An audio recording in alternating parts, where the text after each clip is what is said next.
You're listening to Searching for More, a podcast of the Diocese of Arlington. On this episode, Kathleen Wilson, Executive Director and founder of Mary's Shelter, a maternity home in Fredericksburg, Virginia, talks about the reality that women don't want to choose abortion but often feel trapped. The women that come to us, they are truly desperate. They are not taking or thinking about taking the life of their baby because it's an inconvenience. They're thinking of taking the life of their baby because of their situations, because of, a family that's disowning them, or because of an abusive man that they can't get away from, or because they're afraid that with this child they're going to be living in a tent. How am I going to afford this baby? They're not living a lifestyle of this being an inconvenience for any other reason other than, like you said, really, really true fear of how am I going to do this? And that's where we come in. Hear Kathleen talk about how Mary's Shelter provides hope and shelter to expectant moms who feel they have nowhere to go. This episode's host is Billy Atwell, Chief Communications Officer of the Diocese. Kathleen, thank you for joining me on the podcast. Thanks. It's fun to be here. So you run a really beautiful ministry that I've learned about, but also just really appreciated since I moved back to this diocese and started working here. It's called Mary's Shelter. It started 14 years ago. Mm-hmm. You're the founder, so how did it get its start? What was the impetus for that mission? A couple of things. I was pretty active in the pro-life movement my whole adult life. I had the opportunity to live overseas for years and be very involved in ministries while I was there and while I was raising my big family. And when I came back to the States from Thailand, even though I had 10 kids at the time, I still felt like there was more that I wanted to do. And I was at a church one day with a few friends, and it was a confirmation, and it was really like a striking by the Holy Spirit. And we talked after Mass about, things that we could do. And we thought, well, let's just pray on opening a maternity home if we want to do something. So we went around to a few organizations like social services and different agencies to see if there was a need for maternity homes. If we built it, would they come? And we found out that the need was so incredibly great that they started giving out our telephone number before we had a 501c or any funding or, anything. And between the three of us who were starting it, I think we had close to 30 kids. Now, at the same time, on Saturday mornings, a few of us were driving up to a Planned Parenthood up in D.C., and just to pray, to be on the side and pray. And we drove up with this woman who was a counselor, and she was amazing and knew exactly what to say. And I knew 1,000% that was not my calling, that I was not meant to be a counselor. And so I would stand on the side and let her do her glorious work while I just, prayed with the folks on the grass. And this one time she kind of grabbed me and she said, that car is circling around the block. That woman wants to come in. You need to go and see what she needs. And I was terrified, and she gave me a little push, and I went. And when I did, the woman kind of rolled down her window, and I said, is this something I can do for you? And she said, well, what can you do for me? And I was silent. I had nothing. I had no idea what I could do for this woman. I thought, I can tell her, I can pray for her, of course, and I will, but she's probably been down on her knees herself, and I didn't know. And I did realize right then and there that people have a gift of counseling, they have a gift of words, and that probably opening that maternity home we were talking about was a better fit for what I could do, because I have lots of energy and I can run around and I can help people, but I didn't want to be responsible for having those right words at that right moment for a woman who was in such a crisis that she was actually walking into a Planned Parenthood. And, we were talking about this before, but this has been the natural outgrowth of the pro-life movement, that it's grown and really evolved to where it is equally invested in helping these women. I mean, mm-hmm. that obviously creates a positive impact on the baby that mm-hmm. might have been aborted otherwise. But that's been really fascinating to see, and your life is kind of like an example of that, because you saw that need on your own, mm-hmm. and talking with that woman. And it's also showing the church providing very practical services for mm-hmm, them. right. So what are some of the practical services that you have at Mary's Shelter? So when a woman comes to us, we immediately address her needs, because many times, as you know, when a woman comes to us, tons of past, there, and there's lots of dysfunction and maybe lots of abuse and almost always a lot of abuse. Different layers, maybe with the parents or maybe with boyfriends or somebody. There's lots of dependencies, sometimes drugs, sometimes alcohol. And so what we do is we address those first, and we see where a woman needs to be, and try to help her get the counseling she needs. We're really blessed. We have a Catholic Charities counseling services down in Fredericksburg, and they will see any one of our women free of charge on a moment's notice. So we're really, really incredibly blessed down there, and we utilize the other services as well in the community. So, first we try to work with a woman, and there's that expression, meet her where she's at, but that's really true.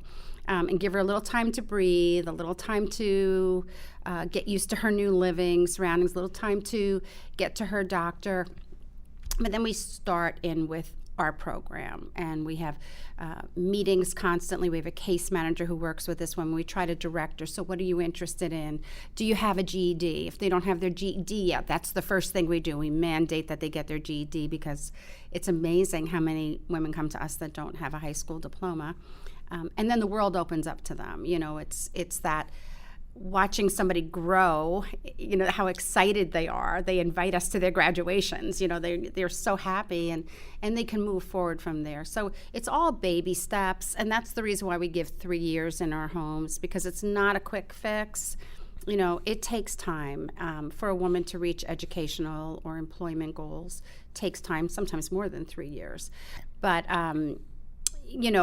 so we just address all of their needs and point them in the right directions, and we love them, and we take care, and we spend a tremendous amount of time just letting them talk to us, and we become like mother figures to them, while they're with us. So you bring these women. How many homes do you have? We have 6 locations right now. Oh, that's great. Yeah, so we can house in our homes up to 18 families. And I say families because we take in women with as many additional children as she has. We have families there with, 5 kids. Yeah. So sometimes we'll take less women because we have to give one of those families a couple of rooms. Right. But we also have other programs where we work with women outside of our homes as well. Yeah. And you mentioned the amount of dysfunction that some of them are coming from. So even if they have children, I assume, teaching them how to be a mom is probably a necessity. What does that look like? How do you and some of the other volunteers work with them to teach them, what it takes to be a good mom? Well, we teach them by spending a lot of time with them. We do it also through classes we have. We have classes on Thursday nights, and we have classes on Saturday mornings.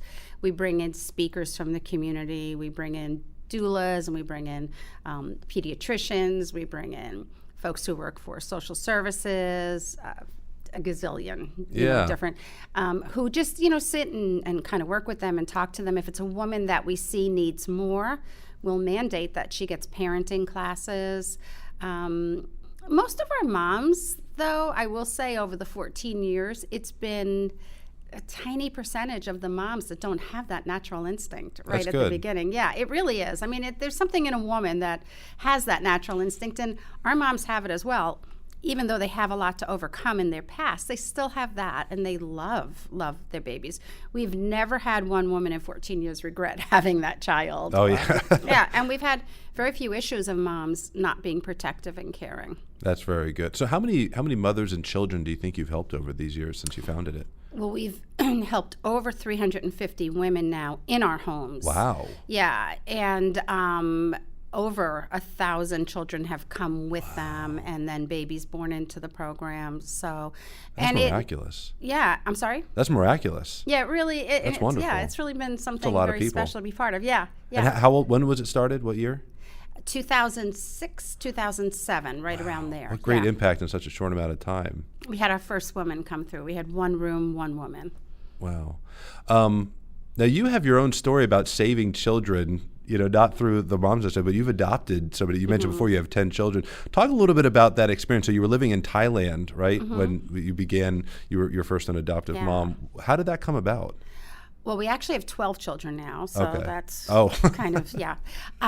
We're selling you short there. I apologize. No, that's okay. That's okay. How did that come about? So we had our first 3 children right away, 1, 2, 3, and my husband and I were actually both raised Catholic, but we were not practicing Catholics at that point. As a matter of fact, we had 5 kids before we were even married in the church. Wow. And we were both raised in beautiful Catholic families, but just not a ton of formation, Yeah. That's why. It wasn't anything against the church. It was just the lack of really having. And so my husband was away a lot, and even though I had a 3, 2, and 1-year-old, I still felt like I could do a little bit more at that point. And I just decided that I was going to take classes, foster care classes. And the craziest thing is after I got done with those classes, I got a call immediately with 2 little girls, and if I took them, I was going to have a 4-year-old, a 3-year-old, a 2-year-old, a 1-year-old, and an 8-month-old. And we did. We said yes to it, and they were immediately adopted. I mean, it was a terrible situation for those little girls. And so it all just kind of, happened. And then we had this great big family already, and my husband talked to me about putting in for jobs overseas because financially, too, that would have been really helpful for us at the point. And he mentioned Thailand to me, and we just didn't think that that would ever happen until, like these 2 little girls, it did, and we got the call that we were moving to Thailand. And while we were there, I got very involved with a lot of ministries, a lot of different ministries. Very easy to do there, very little red tape. Lots of need, and one of the things I did there was volunteer for a orphanage for babies with AIDS. Oh, wow. And I started that right away. And the reason I started it actually was because I was challenged by a missionary who told me that I would not be able to volunteer there because I was Catholic. Now, I was just coming into my faith at that point. And, I was easily could decide, well, maybe I'm not, practicing Catholic.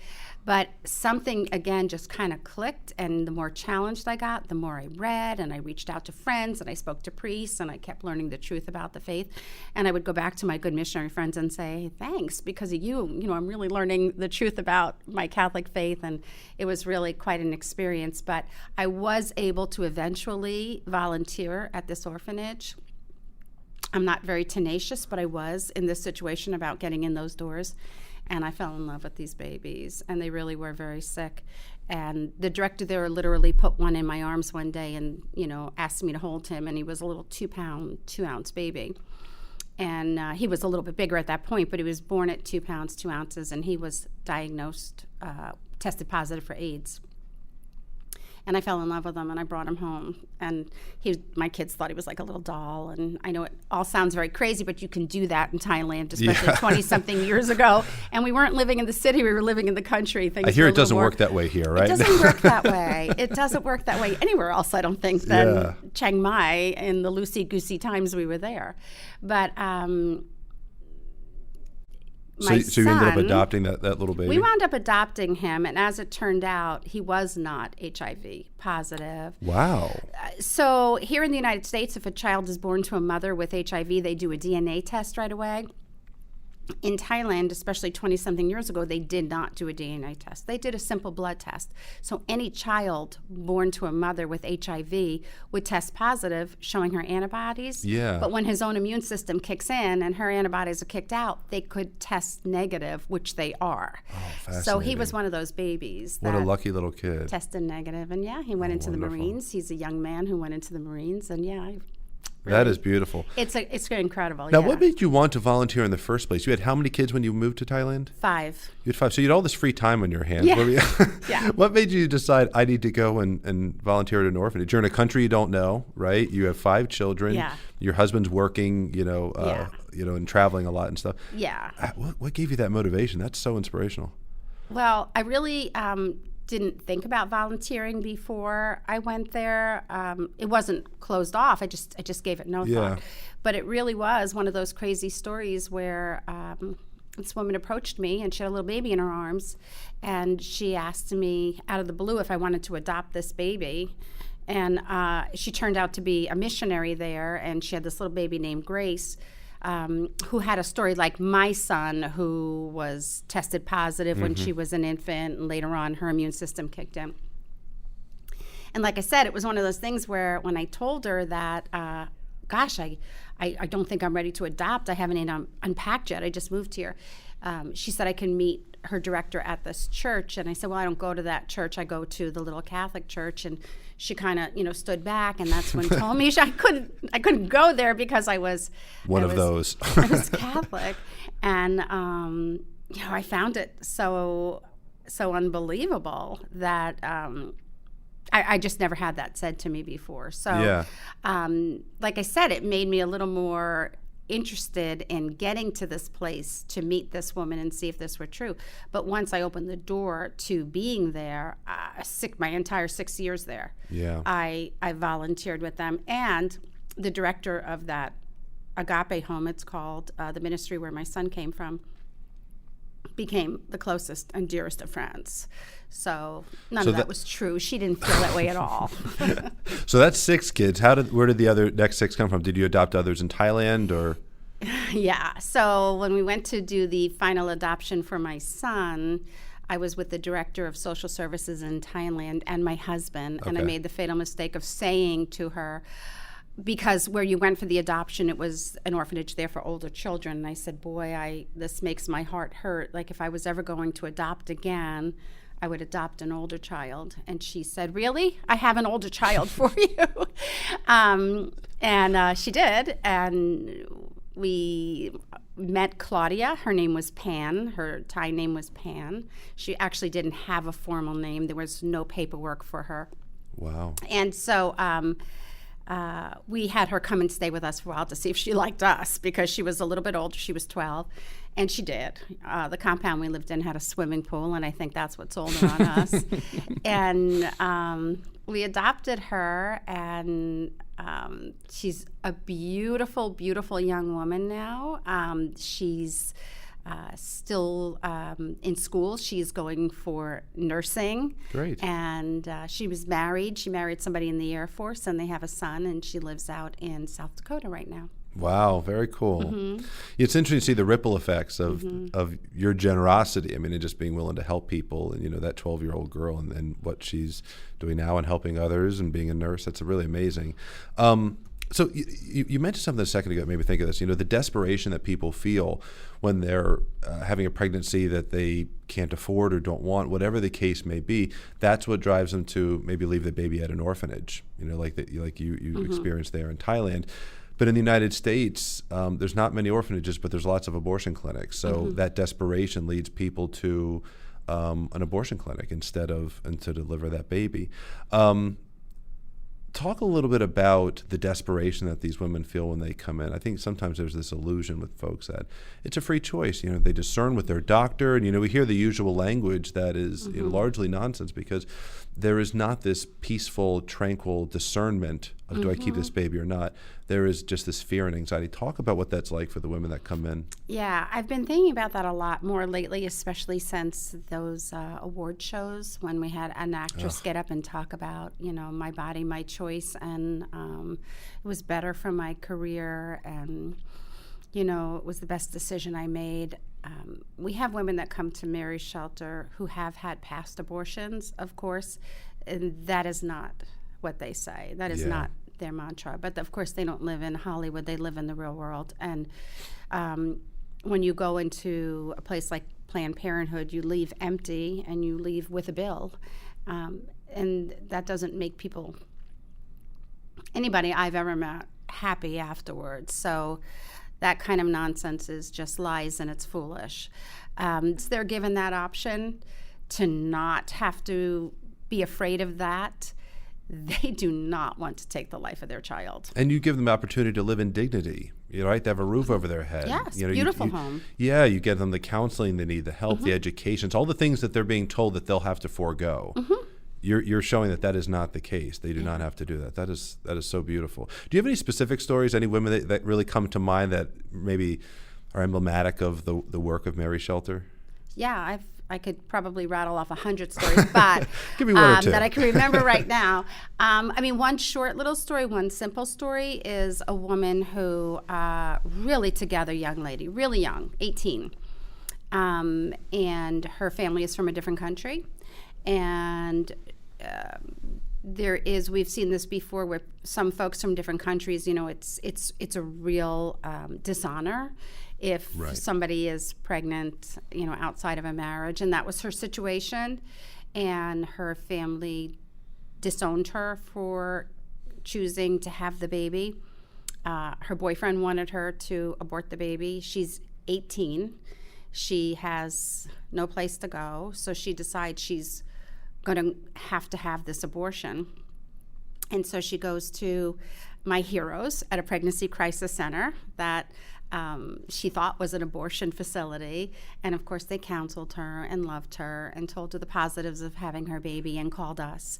And we were able to provide for her, which in her case was great. But just even if we can't provide for a woman at Mary Shelter, our intake coordinator, Erin, is like incredibly loving and compassionate, and will spend hours on the phone with people, resourcing them to other facilities, many of which we've helped open, or we put them in a hotel, or we'll put them on a couch. We don't want that no room at the end thing to ever be why a woman would choose to take the life of her baby. So, and since she has come to us, her family has regained a relationship with her. A lot of it's a little secretive.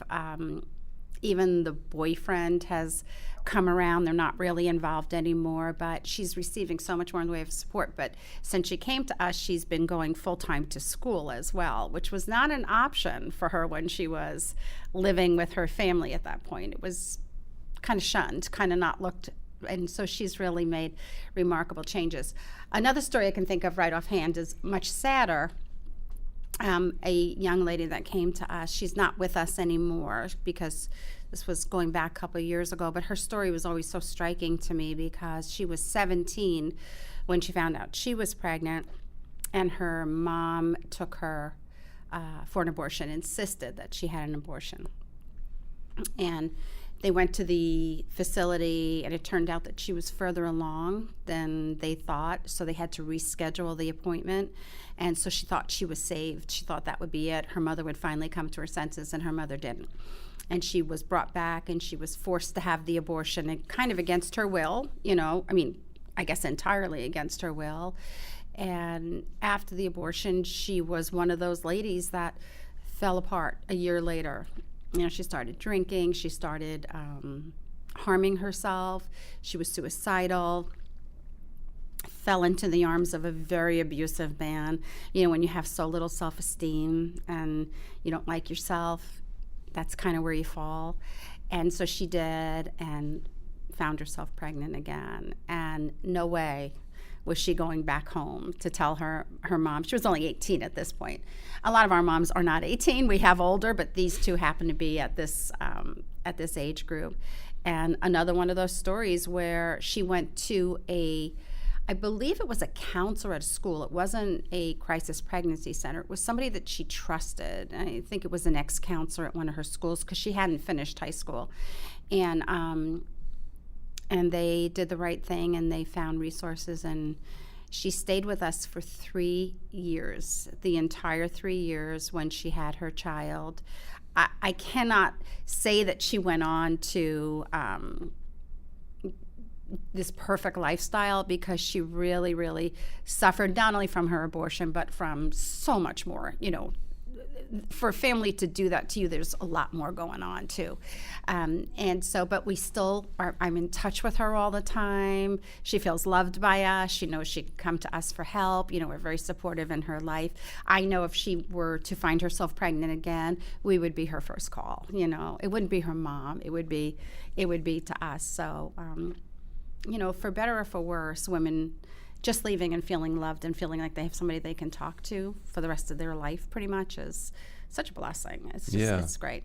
What strikes me, especially with the first story, but especially with the second baby and the second story, is the amount of courage these women have. There's sometimes a sense that they're so broken that they they can't do for themselves all. And it's really that they just need some help. It might not be that they're just incapable. I mean, the amount of courage that you described is considerable. I mean, because you're willing to distance yourself from your family, from everything you know, from your support system, all that stuff, for a baby that's only going to require more of you, right? So you're losing your support system, and your needs are going to grow, and yet they still made, that right decision in the end. Of course, sometimes it's preceded by a tragic mistake, but wow, just that courage is very, very inspirational. And at the end of the day, they want their babies. Yeah. They really want their babies.